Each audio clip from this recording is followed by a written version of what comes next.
శ్రోతలకు నమస్కారం. ఇవాళ మన కథ మా డాడీ హీరో. రచన సాయిరాం ఆకుండే గారు. గలం జయశ్రీ. ఈ కథ 2018లో స్వాతి వారపత్రికలో ప్రచురింపబడిన కథ. 10,000 రూపాయలు బహుమతి పొందిన కథ. ఇక కథలోకి వెళితే, వెల్డన్ ప్రణీత్, ఈ రోజుతో మీ ట్రీట్మెంట్ పూర్తయింది. Now you are perfectly all right, చిన్నగా నవ్వుతూ అన్నాడు డాక్టర్ మనోరంజన్. మెరుస్తున్న ప్రణీత్ కళ్ళను మురిపంగా చూస్తోంది వందన. అతని ముఖాన ప్రస్ఫుటమయ్యే ఈ ఆనందాన్ని చూడడం కోసం కొన్ని రోజుల నుంచి ఎదురుచూస్తుందామె. థ్యాంక్ యూ డాక్టర్, అయితే నేను డ్యూటీలో జాయిన్ అవ్వచ్చు కదా అన్నాడు Praneeth. Why not, you are 100% fit for doing your job. సంతోషాన్ని ఉద్వేగాన్ని ఆపుకోలేకపోతున్నాడు Praneeth. Thank you so much doctor, I am so happy అన్నాడు. ఆర్తిగా అతని చేతిని అందుకుంది వందన. ఆమె ముఖంలోకి చూసి హాయిగా నవ్వాడు ప్రణీత్. అమీర్పేట్లో ఉన్న ఫిజియోథెరపీ క్లినిక్ నుండి బయటికి నడిచారిద్దరు. తొణికిసలాడుతున్న ఆత్మవిశ్వాసంతో అగిపిస్తున్న ప్రణీత్ని చూస్తుంటే 6 నెలల నాటి సంఘటనలు గుర్తుకొచ్చాయి వందనకి. పాకిస్తాన్ సైన్యం మరోసారి కాల్పుల విరమణ ఒప్పందాన్ని ఉల్లంఘించింది. పూంచ్ జిల్లాలో హమీర్పూర్ మరియు కృష్ణా ఘటికేశ్వర్లో వాస్తవాధీన రేఖ వెంబడి రాత్రి 8 గంటలప్పుడు సుమారు అరగంట సేపు పాకిస్తాన్ సైన్యం కాల్పులు జరిపింది. అందుకు దీటుగా భారత సైన్యం ఎదురుకాల్పులతో బదులిచ్చింది. దాంతో పాకిస్తాన్ సైన్యం తోకముడిచింది. బ్రేకింగ్ న్యూస్ అనంతరం రక్షణ శాఖ ప్రతినిధి ఒకరు విడుదల చేసిన విజువల్స్ని టీవీలో చూపిస్తున్నారు. 7 ఏళ్ల ఆనందిని పడుకోబెడుతున్న వందన తల తిప్పి టీవీ వైపు చూసింది.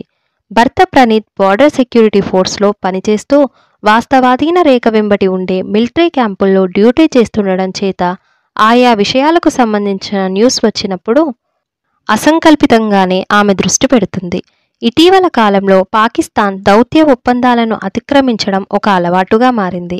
అంచేతే ఇలాంటి బ్రేకింగ్ న్యూస్లు ఈ మధ్యకాలంలో వినడం ఎక్కువ అవుతోంది. ప్రణీత్కి చిన్నప్పటి నుండి మిలిటరీ సర్వీస్ అంటే ఒక డ్రీమ్. ఫ్రీడమ్ ఫైట్లో పార్టిసిపేట్ చేసి ఆత్మత్యాగం చేసిన తాతయ్య స్ఫూర్తి కారణమో, లేక చిన్నప్పటి నుండి దేశభక్తిని ఉద్బోధించిన తల్లి మాటల ప్రభావమో అతని మనసులో బార్డర్ సెక్యూరిటీ సర్వీస్ అలా ఫిక్స్ అయిపోయింది. సైన్స్లో గ్రాడ్యుయేషన్ చేశాక ఎదురుచూసిన డిఫెన్స్ మినిస్ట్రీ నోటిఫికేషన్ రావడంతో అప్లై చేయడం, ఉద్యోగంలో చేరడం జరిగిపోయింది. వాళ్ళ ఇంట్లో పెళ్లి ప్రయత్నాలు మొదలెట్టినప్పుడు తనతో పెళ్లి చూపులప్పుడు గుచ్చిగుచ్చి అడిగాడు. తను ఎక్కువ కాలం ఇంటికి దూరంగా దేశ సరిహద్దుల్లో ఉండాల్సి ఉంటుంది, అది సమ్మతమేనా అని. 40వ ఏటి వరకు బార్డర్లోని డ్యూటీ చేయాల్సి ఉంటుందని అన్నాడు.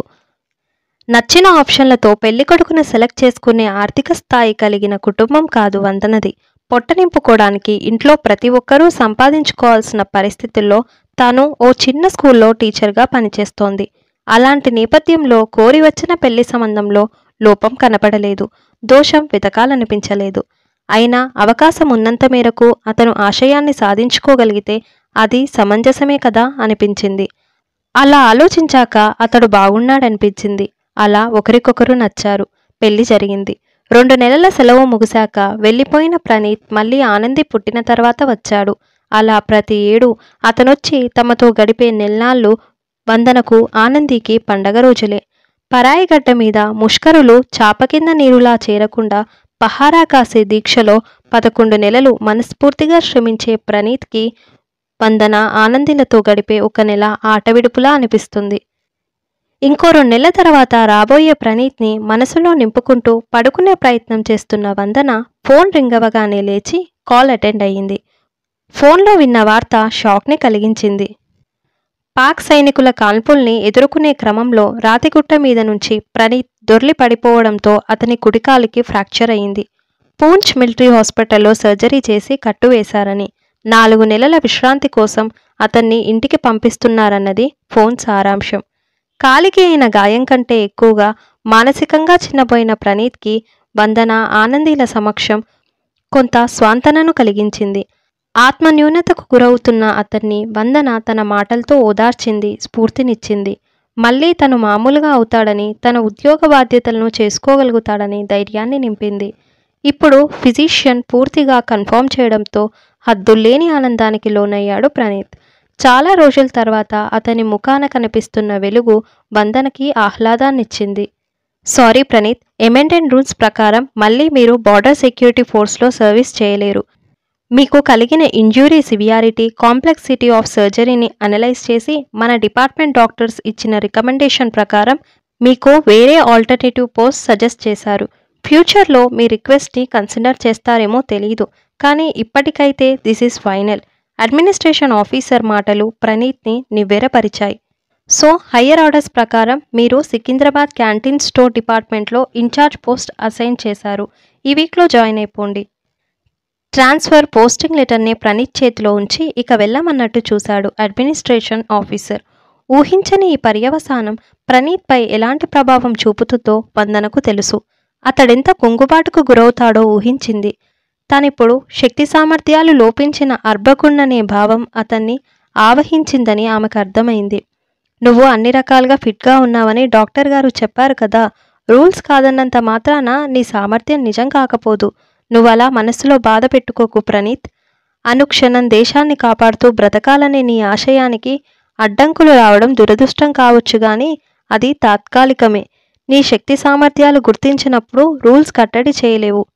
వందన తనకు తోచిన రీతిగా కౌన్సిలింగ్ చేసి ప్రణీత్ మనసులోని బాధని తగ్గించే ప్రయత్నం చేస్తుంది. ముష్కరమూక ఆట కట్టించే వీరోచితమైన విధి నిర్వహణకు బదులుగా క్యాంటీన్లో క్లరికల్ జాబ్ చేయడంలో ఏమాత్రం అనుభూతి పొందలేని ప్రణీత్ భార్యాబిడ్డల కోసం మనసుని తొక్కిపట్టి యాంత్రికంగా ఉద్యోగం చేయడం అలవాటు చేసుకున్నాడు. వీరోచితమైన బాధ్యతా నిర్వహణకు అనర్హున్నే అనే ఆలోచన అతన్ని స్థిమితంగా ఉంచకపోయినా ఆ బాధను మనసులోనే అదిమిపెట్టే అలవాటు చేసుకున్నాడు. తండ్రి తమతోనే ఉండిపోవడం ఆనందికి చాలా సంతోషాన్నిచ్చింది. వందనకు కూడా ఒక్కో నిమిషం అలానే అనిపించినా ప్రణీత్ మనసిరిగిన ఆమెకు అతని లోలోపల గూడు కట్టుకున్న ఫ్రస్ట్రేషన్ తెలుస్తూనే ఉంది. తానే ఒక రకంగా అతని ఆలోచనలను డైవర్ట్ చేస్తోంది. ఇది తప్పు అనిపిస్తున్నా తప్పదు అని తెలుసు. ప్రణీత్ మానసికంగా ప్రశాంతంగా ఉండాలంటే ఏం చేయాలో యోచిస్తూనే ఉంది వందన. ప్రణీత్, నేను జాబ్ మారుతున్నాను. అతని నుంచి రాబోయే ప్రశ్నను ఊహించి సమాధానం కంటిన్యూ చేసింది వందన. పెద్ద స్కూల్లో ఆఫర్ వచ్చింది. మంచి గ్రూప్ కావడం వల్ల కెరీర్ బాగుంటుందని, ఆఫర్ వదులుకోవద్దని అంటున్నారందరూ అంది. వెరీ గుడ్ వందన. మంచి ఆఫర్ అన్నప్పుడు వదులుకోకూడదు, వెంటనే మారిపో. ఓకే, కానీ ఇన్నాళ్ళు నేను పనిచేసినది ఆనంది చదువుతున్న స్కూలే కాబట్టి సమస్య లేకపోయింది. ఈ కొత్త స్కూల్లో టైమింగ్స్ ఎక్కువసేపు ఉంటాయి. సో ఆనంది కేరింగ్ ఎలా అన్నది ప్రాబ్లం. నో వరీస్ వందన. నేను మార్నింగ్ అవర్స్లో డ్యూటీ చేసి 4 గంటలకి వచ్చేస్తా. అప్పటినుంచి ఆనందిని నేను చూసుకుంటా.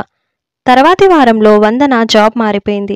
అప్పటినుంచి సాయంత్రం పూట ఆనందిని స్కూల్ నుండి తీసుకురావడం, స్నాక్స్ తినిపించడం, పాలు కలిపివ్వడం, పక్కనే కూర్చొని హోంవర్క్ చేయించడం, ఇలా ఆమె లోకంగా బిజీ అయిపోయాడు ప్రణీత్. ఆనందికి ఉండే చిన్ని ప్రపంచంలో ఓ ముఖ్య పాత్రధారి అయిపోయాడు ప్రణీత్. చిన్నారి మాటలకు మురిసిపోవడం, ఆమె చేతలకు సరదా పడడం, తాను చిన్నపిల్లాడైపోయి ఆడడం, వందన ఇంటికొచ్చాక అన్నీ ఆమెతో షేర్ చేసుకొని మళ్ళీ ఆనందపడడం, ప్రణీత్ ధోరణిలోని మార్పు వందనను స్థిమితపరిచింది. అతని మనసులోని వెలితిని పారదోలి చిన్ని చిన్ని ఆనందాలతో గుండెల్ని నింపి తేలికపరచడంలో ఆనంది ఆటపాటలు ముఖ్య కారణం కావడం వందనకు ఊరటనిచ్చింది. ఆ రోజు వందన స్కూల్ నుండి తిరిగి వచ్చి ఇంట్లోకి అడుగుపెట్టినప్పుడు ఉత్సాహంగా ఎదురొచ్చారిద్దరు. మమ్మీ, ఈ సాటర్డే స్కూల్లో యాన్యువల్ డే సెలబ్రేషన్స్, నేను డాన్స్ చేస్తున్నా, గంతులేస్తూ చెప్పింది ఆనంది. గ్రూప్ డాన్స్కి ఆనంది సెలెక్ట్ అయిందట. ఆనంది కంటే ఎక్కువ ఎగ్జైట్ అవుతున్నాడు ప్రణీత్. 2nd స్టాండర్డ్ పిల్లల్లో 12 మందిని ఒక నృత్య రూపకానికి ఎంపిక చేశారు. అందరూ ఒకేలాంటి డ్రెస్ కుట్టించుకురావాలని చెప్పారట. మర్నాటి నుండి స్కూల్లో డాన్స్ ప్రాక్టీస్ చేయిస్తారట. వాళ్ళిద్దరి సంతోషంలో తానూ భాగస్వామయ్యింది వందన. మర్నాడు ఉదయం స్కూల్కెళ్ళి డ్రెస్ మెటీరియల్స్ తీసుకొని టైలర్కిచ్చింది. శనివారం సాయంత్రం 5 అయింది. సెయింట్ మేరీ స్కూల్ దగ్గర ఆటో దిగారు ముగ్గురు. స్కూల్ వార్షికోత్సవ స్వాగత తోరణాలు వసంత్ నగర్ మెయిన్ రోడ్ మీద నుండే కనపడుతున్నాయి. రంగురంగుల బట్టలతో కిలకిలా నవ్వుతూ వస్తున్న పిల్లలు, వారి తల్లిదండ్రులు అక్కడికి చేరుకుంటున్నారు. స్కూల్ వెనుక భాగంలో ఉన్న గ్రౌండ్లో ఆడంబరంగా కట్టిన స్టేజ్ ముందర సుమారు 1000 కుర్చీలు ఏర్పాటు చేశారు. వేదికను ఆహుతులు కూర్చునే స్థలాన్ని కవర్ చేస్తూ 4 వైపులా సైడ్ కటన్లతో కట్టిన ఓ పక్క మాత్రం రాకపోకలకు ద్వారంలాగా ఏర్పరిచారు. సీరియల్ లైట్ల సెట్లతో డెకరేట్ చేశారు. పవర్ సప్లై కోసం స్కూల్ బిల్డింగ్ నుండి టెంపరరీ ఎలక్ట్రికల్ కేబుల్స్ కనెక్ట్ చేశారు. పెద్ద స్పీకర్లు పెట్టారు. సౌండ్ సిస్టమ్లను కనెక్ట్ చేసి తెలుగు, హిందీ పాటలు వేస్తున్నారు. 10th క్లాస్ స్టూడెంట్స్ వాలంటరీగా పనిచేస్తూ ఒక్కో టాస్క్ హ్యాండిల్ చేస్తున్నారు. వాళ్ళ వర్క్ మానిటర్ చేస్తూ ఇన్స్ట్రక్షన్స్ ఇస్తున్నారు టీచర్స్. సమయం 6 గంటలయ్యింది. పేరెంట్స్ పిల్లలతో కుర్చీలన్నీ నిండిపోయాయి. కల్చరల్ ప్రోగ్రాంలో పార్టిసిపేట్ చేసే పిల్లల్ని వేరే పక్క కూర్చోబెట్టి 4 టీచర్లు వాళ్ళని పర్యవేక్షిస్తున్నారు. 6:30 అయ్యేసరికి చీఫ్ గెస్ట్ బృందా శ్రీనివాస్ గారు వచ్చేయడంతో కార్యక్రమం మొదలైంది. Principal Jayaprabha madam introductory speech ఇచ్చారు. తర్వాత 10 నిమిషాల సేపు చీఫ్ గెస్ట్ ప్రసంగం సాగింది. తమ పిల్లలు పార్టిసిపేట్ చేసే కల్చరల్ ప్రోగ్రామ్స్ కోసం పేరెంట్స్ ఎక్సైటింగ్గా ఎదురుచూస్తున్నారు. ఈ ఆతృత గ్రహించి తర్వాతి కార్యక్రమాలను త్వరగా ముగించేశారు. ప్రైజ్ డిస్ట్రిబ్యూషన్ అనంతరం ఒక క్లాసికల్ గీతంతో కార్యక్రమం మొదలైంది. చిట్టి చిట్టి అడుగులతో తమ బంగారు తల్లి వేయబోయే డాన్స్ను చూడడానికి ఉద్విగ్నంగా ఆనందంగా ఎదురుచూస్తున్నారు ప్రణీత్, వందన. ఇంకో 2 ఈవెంట్స్ తర్వాత ఆనంది టీం చేసే డాన్స్ మొదలైంది. ఎరుపు రంగు పొడవాటి గౌన్లలో బిలబిలా స్టేజ్ మీదకొచ్చి మిగిలిన పిల్లలతో పాటు నేపథ్య గీతానికి అనుగుణంగా స్టెప్స్ వేస్తుంటే మైమర్చిపోయారిద్దరు. వెంటనే సెల్ఫోన్లో వీడియో రికార్డ్ చేయడానికి స్టేజ్ ముందరి భాగం దగ్గరికి పరుగు తీశాడు ప్రణీత్. తాను ఫోటోలు తీయడానికి అతన్ని అనుసరించింది వందన. సరిగ్గా ఆ సమయంలో జరిగిందా సంఘటన. టెంపరరీగా వేసిన ఎలక్ట్రికల్ కేబుల్స్ దగ్గర నిప్పురవలు లేచాయి. సరసరమంటూ మంటలు పాకాయి. ఒక్కసారిగా జ్వాలలేగిసి స్టేజ్ చుట్టూ కట్టిన కర్టన్స్ మీదకి పాకాయి. హఠాత్తుగా కమ్ముకున్న మంటల్ని చూసి జనాలు లేచి గగ్గోలు పెట్టారు.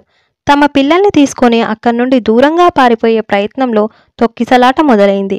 కరెంటు పోవడంతో చీకట్లో ఏం జరుగుతున్నదో ఎవరికీ అర్థం కావట్లేదు. కాలుతున్న ప్లాస్టిక్ డెకరేటివ్ మెటీరియల్స్ నల్లటి పొగల్ని దట్టంగా వెలువరిస్తున్నాయి.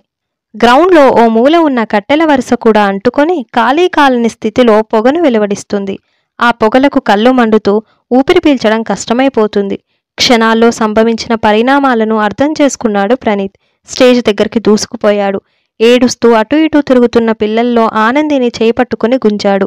వెనక వచ్చిన వందనకు పాపని అందించాడు. వందన, పద, ఈ కర్టన్స్ అన్నీ అంటుకుంటే మరింత తొక్కిసలాట అవుతుంది.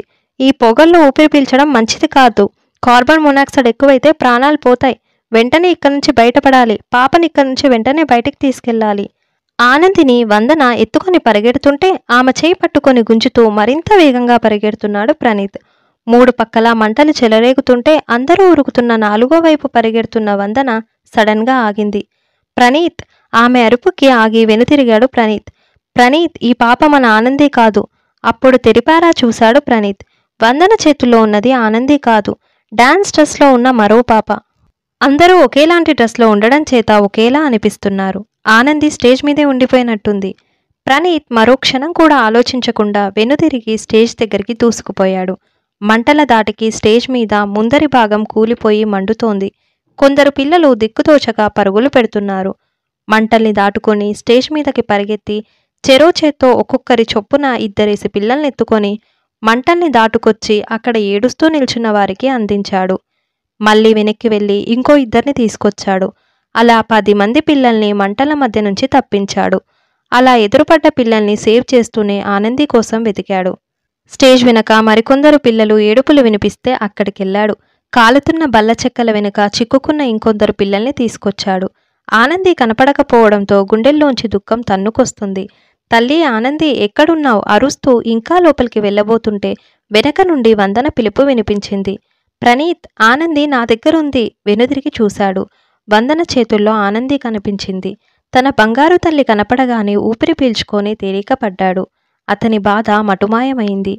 స్టేజ్ పైనుండి కిందికి దూకి పెద్ద పెద్ద అంగలతో వందన దగ్గరికి చేరుకొని ఆనందిని చేతుల్లోకి తీసుకొని గుండెలకు హత్తుకున్నాడు.